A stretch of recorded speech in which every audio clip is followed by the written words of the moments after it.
Shalom jemaat yang terkasih dalam nama Tuhan. Mari sebelum kita memulai aktivitas kita sepanjang hari ini, kita mengawali terlebih dahulu dengan membaca firman Tuhan dari kitab Yeremia pasal yang kelima. Demikian firman Tuhan. Lintasilah jalan-jalan Yerusalem, lihatlah baik-baik dan camkanlah. Periksalah di tanah-tanah lapangnya, apakah kamu dapat menemui seseorang? Apakah ada yang melakukan keadilan dan yang mencari kebenaran? Maka aku mau mengampuni kota itu. Sekalipun mereka berkata, demi Tuhan yang hidup, namun mereka bersumpah palsu.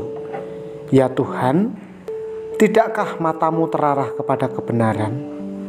Engkau memukul mereka, tetapi mereka tidak kesakitan. Engkau meremukkan mereka, tetapi mereka tidak mau menerima hajaran. Mereka mengeraskan kepalanya lebih daripada batu, dan mereka tidak mau bertobat. Lalu aku berpikir, itu hanya orang-orang kecil. Mereka adalah orang-orang bodoh, sebab mereka tidak mengetahui jalan Tuhan, hukum Allah mereka.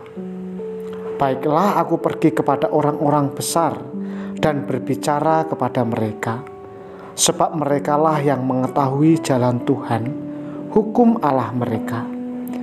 Tetapi mereka pun semuanya telah mematahkan kuk, telah memutuskan tali-tali pengikat. Sebab itu, singa dari hutan akan memukul mati mereka, dan serigala dari padang yang gersang akan merusakkan mereka. Macan tutul akan mengintai di pinggir kota-kota mereka. Setiap orang yang keluar akan diterkam, sebab pelanggaran mereka amat banyak dan kesesatannya besar sekali. Bagaimana kalau begitu? Dapatkah aku mengampuni engkau? Anak-anakmu telah meninggalkan aku dan bersumpah demi yang bukan Allah.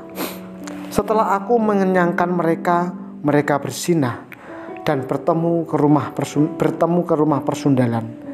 Mereka adalah kuda-kuda jantan yang gemuk dan gasang, masing-masing meringkik menginginkan istri sesamanya. Masakan aku tidak menghukum mereka karena semuanya ini? Demikianlah firman Tuhan. Masakan aku tidak membalas dendamku kepada bangsa yang seperti ini? Naiklah ke kebun anggurnya yang bertangga-tangga. Rusaklah, tetapi jangan membuatnya habis lenyap. Buanglah cabang-carang pokok anggurnya, sebab semuanya itu bukan kepunyaan Tuhan. Sebab kaum Israel dan kaum Yehuda telah sungguh-sungguh berlaku tidak setia terhadap aku. Demikianlah firman Tuhan. Mereka memungkiri Tuhan dan berkata, Dia tidak berbuat apa-apa, malah petaka tidak akan menimpa kita. Perang dan kelaparan tidak akan kita alami. Para nabi akan menjadi angin, firman Tuhan tidak ada pada mereka. Sebab itu beginilah firman Tuhan, Allah semesta alam. Oleh karena mereka berkata seperti itu, maka beginilah akan terjadi kepada mereka. Sesungguhnya aku akan membuat perkataan-perkataanku menjadi api di dalam mulutmu, dan bangsa ini menjadi kayu bakar. Maka api akan memakan habis mereka. Sesungguhnya aku akan mendatangkan suatu bangsa dari jauh menyerang kamu, hai kaum Israel. Demikianlah firman Tuhan, suatu bangsa yang kokoh kuat, suatu bangsa dari dahulu kala, suatu bangsa yang tidak engkau kenal bahasanya, dan yang tidak engkau mengerti apa yang dikatakannya. Tabung panahnya seperti kubur yang ternganga. Mereka semuanya adalah pahlawan-pahlawan. Mereka akan memakan habis hasil tuaianmu dan makananmu. Akan memakan habis anak-anakmu lelaki dan perempuan. Akan memakan habis kambing dombamu dan lembu sapimu.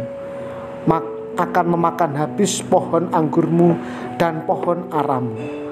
Akan menghancurkan dengan pedang kota-kotamu yang berkubu yang kau andalkan.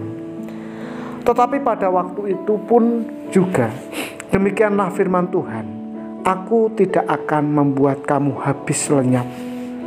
Dan apabila kamu nanti bertanya-tanya, untuk apakah Tuhan Allah kita melakukan segala hal ini atas kita? Maka engkau akan menjawab mereka, seperti kamu meninggalkan aku dan memperhambakan diri kepada Allah asing di negerimu, demikianlah kamu akan memperhambakan diri kepada orang-orang asing di suatu negeri yang bukan negerimu. Beritahukanlah ini di antara kaum keturunan Yakub. Kabarkanlah ini di Yehuda dengan mengatakan, dengarkanlah ini, hai bangsa yang tolol dan yang tidak mempunyai pikiran, yang mempunyai mata tetapi tidak melihat, yang mempunyai telinga tetapi tidak mendengar. Masakan kamu tidak takut kepadaku? Demikianlah firman Tuhan. Kamu tidak tergemetar terhadap aku? Bukankah aku yang membuat pantai pasir sebagai perbatasan bagi laut, sebagai perhinggaan tetap yang tidak dapat dilampauinya?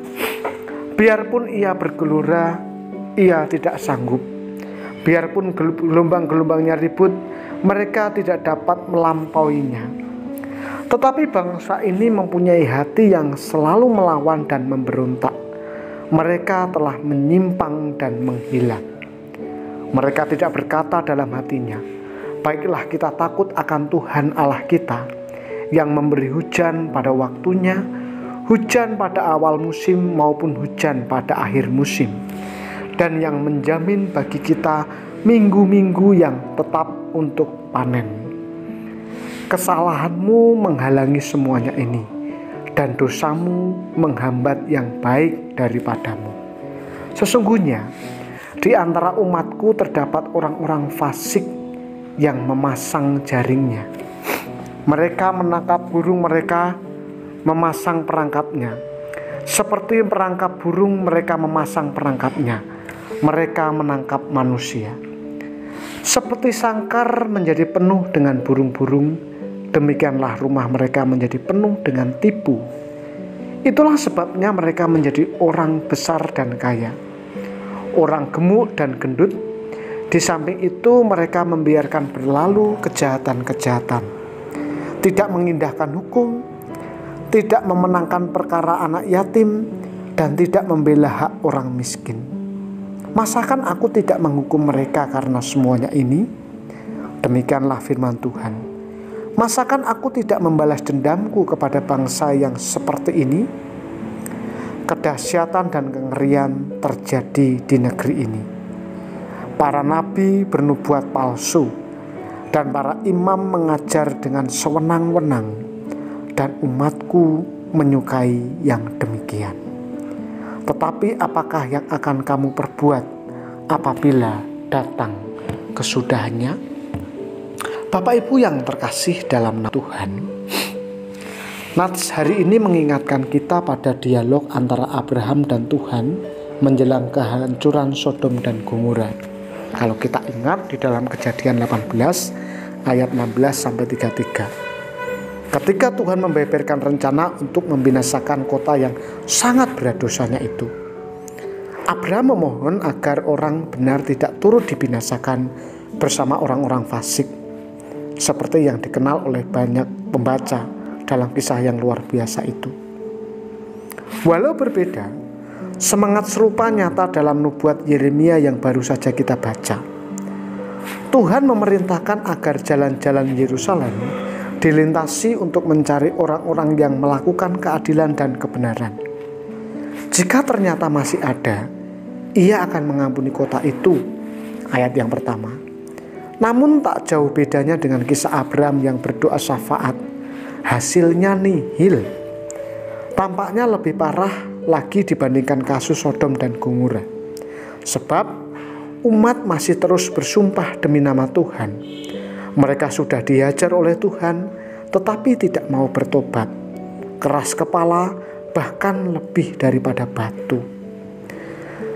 Nabi masih berupaya meringankan tuduhan terhadap bangsanya. Siapa tahu banyak yang belum mengetahui hukum Tuhan. karena mereka hanya orang kecil yang tidak terpelajar.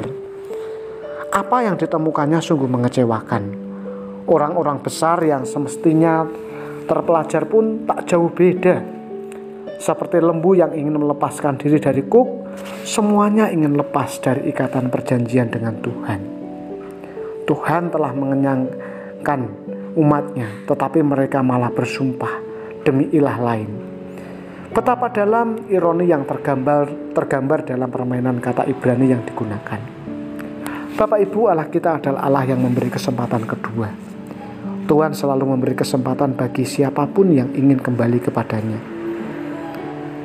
Tidak jarang ia kecewa, tetapi ia masih menunggu dan memberi kesempatan kedua kepada siapapun orang yang mau berbalik dan datang kepadanya. Mari kita berdoa. Bapa, kami bersyukur untuk kasih setiamu yang tidak pernah terbatas dalam hidup kami. Pagi ini kami bersyukur untuk kesehatan, anugerah kebaikan dan kemurahan yang kami nikmati, sehingga kami boleh bangun dari istirahat kami dengan keadaan yang sehat. Sebelum kami melakukan aktivitas kami mau menyerahkan hidup kami ke dalam tangan anugerah-Mu. Tuhan kiranya memberkati, menolong kami, agar hari ini kami hidup seturut dengan kehendak-Mu.